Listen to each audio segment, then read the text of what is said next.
Faisalabad police का district bar association पर छापा। पुलिस ने पीटीआई के टिकट होल्डर और साबका सदर district bar association Bilal Ashraf Basra को गिरफ्तार कर लिया। मजीद तफसील जानते हैं हाजी अमीन खोखर से।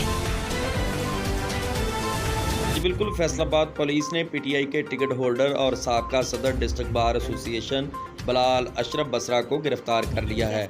एसएसपी ऑपरेशन अरसलान शाहजेब और SP civil line Shams Durrani ने बारी नफरी के साथ डिस्ट्रिक्ट बार में छापा मारा। पुलिस ने डिस्ट्रिक्ट बार एसोसिएशन के दफ्तर के शीशे भी तोड़े। पुलिस एहलकारों ने साबका सूबाई वजीर अली अफजल साई और उनके भाई जुनेद साई को भी गिरफ्तार कर लिया है। इस मौका पर डिस्ट्रिक्ट बार एसोसिएशन के जनरल सेक्रेटरी राना बाबर ने कहा, पुलिस डिस्ट्रिक्ट बार के अंदर दाखिल नहीं हो सकती। पुलिस ने डिस्ट्रिक्ट बार के अंदर से वकला को गिरफ्तार करके गैर कानूनी इक़दाम किया है। आप जाति कर रहे हैं।